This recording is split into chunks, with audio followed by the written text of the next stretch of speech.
श्री रामानंदाचार्य जी की सेवा में एक ब्राह्मण रहता था।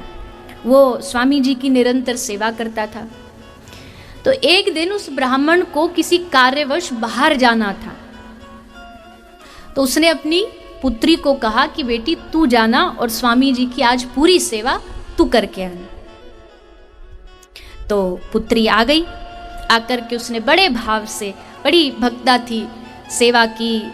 श्री स्वामी जी बड़े प्रसन्न हुए उसकी सेवा को देख करके। पूरी सेवा करके जब वो जाने लगी तो उसने स्वामी जी को प्रणाम किया, और जैसे स्वामी जी को प्रणाम किया तो प्रसन्न होकर स्वामी जी ने आशीर्वाद दे दिया, पुत्रवान भव।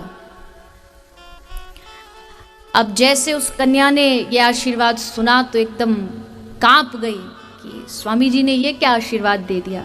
निवेदन किया कि महाराज मैं तो कुंवारी हूँ, अभी तक ब्याह भी नहीं हुआ।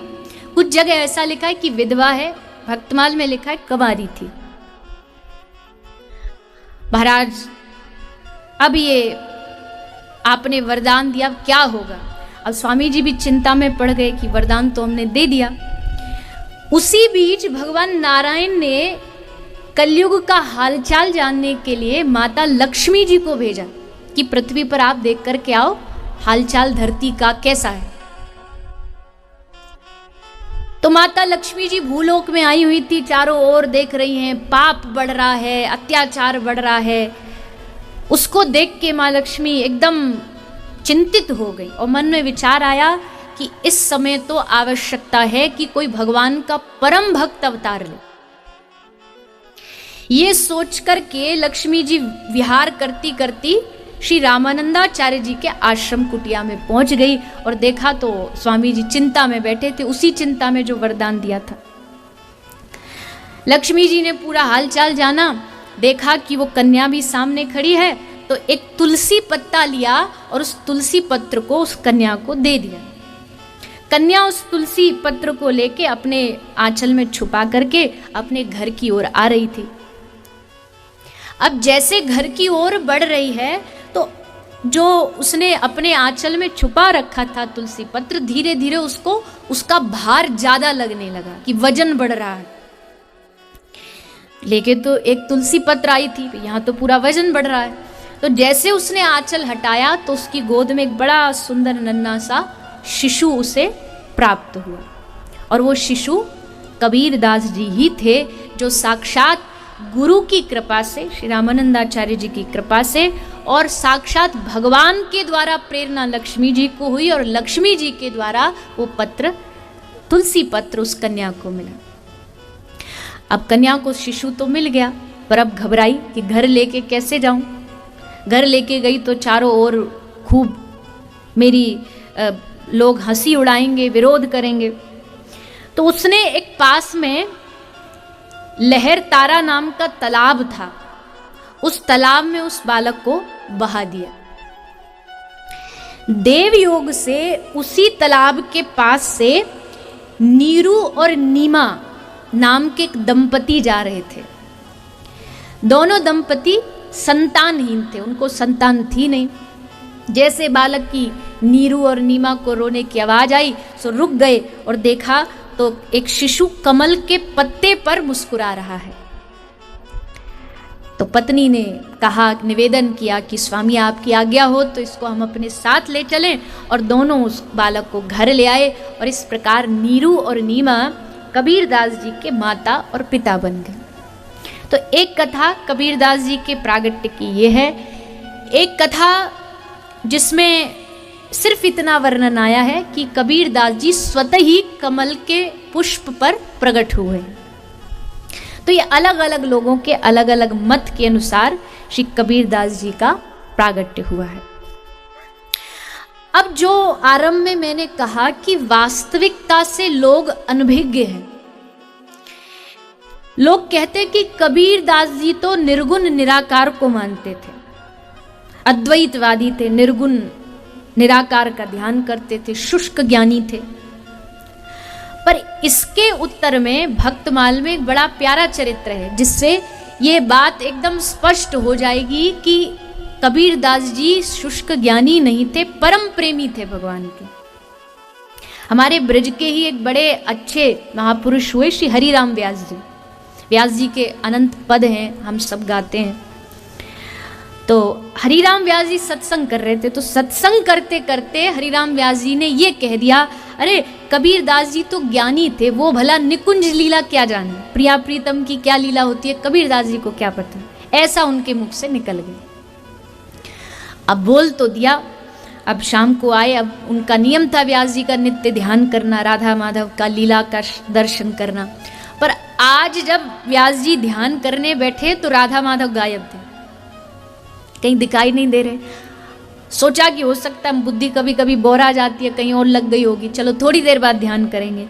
थोड़ी देर बाद फिर प्रयास किया एकाग्र होने का, फिर कोई ध्यान नहीं, कोई लीला दर्शन नहीं।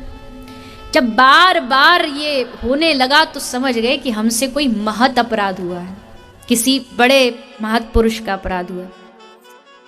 मैं बार बार कहती हूँ, भजन ना करो कोई बात नहीं, चल जाएगा, पर किसी संत महापुरुष का कभी अपराध मत कर देना, क्योंकि अपराध किया तो वो जितना भी बैंक में, वैसे तो बैलेंस है ही नहीं हमारे, थोड़ा बहुत जो कर भी लेते हैं, एकाध माला कोई थोड़ा बहुत है भी, तो वो भक्त अपराध करने से तुरंत नष्ट हो जाता है। तुरंत माने तुरंत।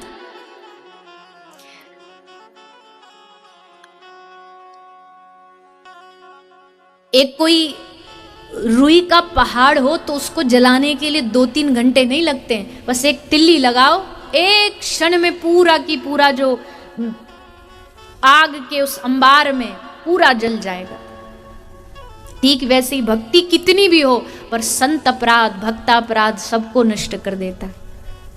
अगर कभी आप भजन कर रहे हो, भजन अच्छा चल रहा है, ये जांचने की प्रक्रिया है, भजन अच्छा चल रहा हो पर अचानक से कुछ अगर भजन में गड़बड़ी होने लगे तो फिर थोड़ा बैठ के ध्यान करिए, सोचिए कहाँ गलती हुई, किस महापुरुष का आपने अपराध किया। और अगर महापुरुष कोई संत जिनका आपने अपराध किया हो पता लग जाए तो उनसे तुरंत जाके क्षमा मांगिए। कबीर दास जी के समय में वर्णन आया बादशाह सिकंदर का। सिकंदर राजा, सिकंदर लोदी। तो एक बार इसने बड़ा कबीर दास जी का वैभव सुना था, तो सिकंदर लोदी ने कबीर दास जी को एक पत्र भेजा और उसमें प्रार्थना की कि महाराज आप एक महान ज्ञानी पुरुष हैं, साक्षात साहब के स्वरूप हैं, आपको एक ऐसा ग्रंथ लिखिए जिसमें सब धर्म, संप्रदाय, मजहब, सबके सिद्धांतों को एक ही ग्रंथ में प्राप्त कर लिया जाए, ऐसा कोई ग्रंथ लिखिए। तो पत्र भेज दिया कबीर दास जी के पास। अब कबीर दास जी ने एक वापस पत्र भेजा कि हे बादशाह, अगर आपको ऐसा कोई ग्रंथ लिखवाना है तो मेरे पास 1000 गाड़ी कागज भेज दो, खाली कागज कोरे, 1000 गाड़ी।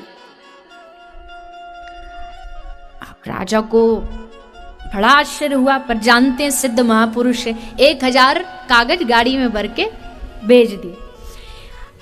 अब उसमें लिखा क्या कबीर दास जी ने, ये कबीर दास जी की नाम निष्ठा देखिए। जब 1000 गाड़ी में कागज भर के आए तो इन्होंने बस एक कागज उठाया और उस पर राम नाम लिख करके गाड़ी में रख दिया। और गाड़ी जब बादशाह के पास पहुंची तो वर्णन आता है कि उस एक राम नाम के प्रभाव से उस 1000 गाड़ी के सारे पन्नों पर सब संप्रदायों के सिद्धांत लिखे हुए थे, एक राम नाम के प्रभाव से। इतना प्रभाव, इतनी विशेषता राम नाम की कबीरदास जी जानते थे, अन्यथा राम नाम क्यों लिखते। और राम नाम का उनका प्रभाव भी देखो कि सारे पन्ने भर गए सिद्धांतों से।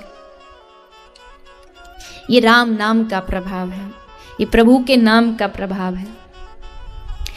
फिर एक और दृष्टांत आया। कहते हैं कि कबीरदास जी बैठे बैठे चने खा रहे थे और चने खाते खाते राम राम राम राम राम बोल रहे थे। तो एक व्यक्ति वहीं बैठा था, और होते हैं ना कमी निकालने वाले, तो हर जगह मिल जाते हैं। तो बोला, कैसे भक्त हो आप, मुंह आपका झूठा और राम नाम ले रहे हो, झूठे मुंह थोड़ी राम नाम लिया जाता है। बड़बड़ाया वो। कबीरदास जी ने बड़ा सुंदर उत्तर दिया। कबीरदास जी ने समझाया कि भैया राम नाम ही सबसे बड़ी मुख की शुद्धि का उपाय है। कोई ये कहे कि जी हमने कुल्ला कर लिया, लो पानी पिया और फेंक दिया, मुख शुद्ध हो गया। नहीं नहीं नहीं, इससे मुख थोड़ी शुद्ध हुआ। मुख कब शुद्ध होगा? मुख की शुद्धि उसमें है जब जिह्वा राम राम राम राम कहेगी, तब समझना कि अब मुख तुम्हारा शुद्ध हो गया। इतनी नाम में निष्ठा थी कबीरदास जी को। और इनकी नाम निष्ठा का परिणाम क्या हुआ? बोले इनकी नाम निष्ठा का परिणाम ये हुआ कि एक बार कबीरदास जी तालाब के किनारे बैठे बैठे राम राम राम गा रहे थे, तो पीछे से इनको आवाज आई, झाड़ियों के पीछे से, कबीर कबीर कबीर कबीर। इनको बड़ा आश्चर्य हुआ, पास नजदीक जाके देखा तो पूछा भैया कौन कबीर कह रहा है? तो वहां बैठे भगवान बैठे बैठे कबीर कबीर बोल रहे थे। भगवान ने उत्तर दिया, मन ऐसा निर्मल भया जैसे गंगा नीर, पीछे पीछे हरि फिरे कहत कबीर कबीर। मन ऐसा निर्मल हो गया नाम से कि भगवान कबीर कबीर कहते फिर रहे। तब कबीरदास जी ने यह सुन के उत्तर दिया, कबीरा कबीरा क्यों कहे जा जमुना के तीर। कबीरा कबीरा क्यों कहे जा जमुना के तीर, एक गोपी के प्रेम में बह गए कोटि कबीर। कबीरदास जी ने अपने दो गुरु माने, एक तो स्वामी श्री रामानंदाचार्य जी और दूसरा प्रेम का गुरु माना है गोपियों को। एक गोपी के प्रेम में बह गए कोटि कबीर। अब बताइए कौन कह सकता है कि कबीर जी प्रेमी नहीं थे? खूब खूब नाम में निष्ठा थी और बार बार चेतावनी जरूर अपने पदों से कबीरदास जी ने दी है। कह रहे हैं कि भैया अब ज्यादा समय नहीं है, भगवान का भजन करने के लिए यही सबसे अच्छा समय, जितना अभी भगवान का भजन कर सकते हो कर लो।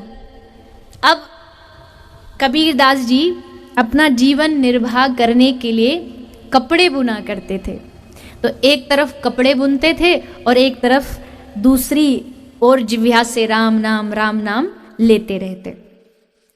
अब वस्त्र बुनते बुनते भगवान का नाम ले रहे। अब कोई पूछे जी ऐसे दो काम एक साथ कैसे हो सकते? बोले क्यों नहीं हो सकते। जब नाम जपने का अभ्यास हो जाता है ना, और जब प्रेम हो जाता है, तो भक्त राम नाम नहीं जपता, राम नाम भक्त को जपता है।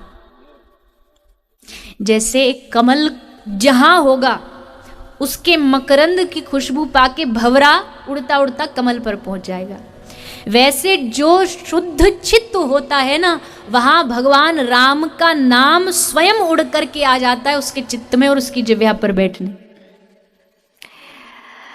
कहते भगवान का मन ललचाता है ऐसे भक्तों को देख के कि हम इनके पास पहुंच जाएं, हमारा नाम इनके पास पहुंच जाए।